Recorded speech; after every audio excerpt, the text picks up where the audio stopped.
We all know what a bacterial infection is. It could be a tiny cut that is getting red and painful, or strep throat. If we think back to just 1 century ago, simple bacterial infections like these could have led to death or an amputation. Now we don't take them too seriously, thanks to the magic drugs called antibiotics, which can wipe out the infection in a matter of days. But we may be getting closer to where we were a century ago, because antibiotic resistance has become a serious problem. In fact, it may cause the next global health crisis. We know that some bacteria have already become resistant to every widely used antibiotic. In a recent survey of health professionals, nearly 60% said that they encountered patients whose infections did not respond to any antibiotic. 60%. 1 in every 5 of such patients will die. This shows that our arsenal of effective antibiotics is nearly depleted, and we need to replenish it. To do that, we need to better understand how the infectious bacteria grow, how antibiotics help kill bacteria, and how bacteria become resistant. An antibiotic is like a wrench thrown into the works of an assembly line, jamming a step in production. Most antibiotics block one of the central assembly lines that all bacteria depend on to reproduce their genetic code and grow. Like all living cells on Earth, bacteria rely on the transfer of information from DNA storage through RNA to proteins, which do what's required for cell growth and division. The processes that the cell depends on therefore include copying the genetic information stored in DNA to RNA and producing proteins using the genetic instructions stored in RNA. This last step is called protein synthesis, and blocking it has been one of the most successful antibiotic strategies, making up a large portion of the antibiotics in use. The cellular machines that make proteins are called ribosomes. These nearly round speckles fill each cell of the bacteria, such as Streptococcus, which can cause strep throat or pneumonia. The ribosomes work non-stop to make proteins so the bacteria can grow and divide. My name is Andrei Korostylev.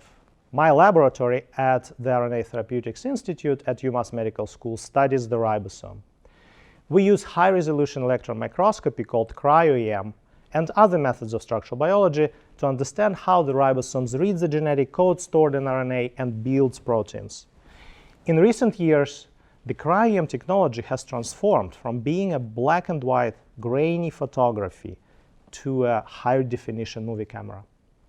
At UMass Medical School, we now have the most powerful electron microscopes to see in fine detail how the molecular machines do their job. Thanks to work done in many labs, we now know the atomic structure of the ribosome. That is, we know the positions of each atom in the ribosome. We also know where the antibiotics, which are thousands of times smaller than the ribosome, bind and jam this large molecular machine. This knowledge has already been used to make new and better antibiotics that can help us fight some antibiotic-resistant infections.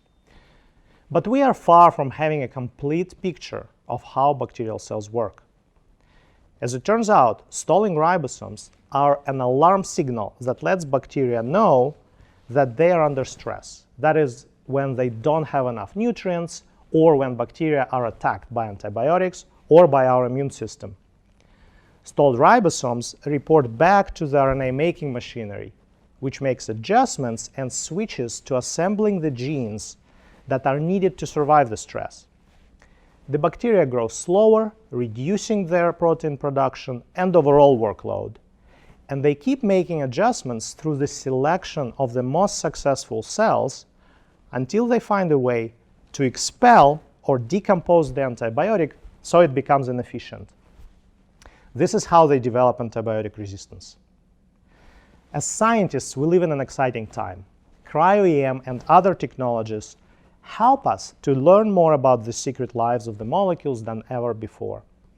Structures of molecular machines at work can now be determined at a really fast pace, taking only months instead of decades. I shared just one example of how the essential processes happening deep inside a bacterial cell are interconnected in complex ways. To tackle antibiotic resistance, we need to think outside the box and develop multi-pronged strategies to obstruct several assembly lines of dangerous bacteria.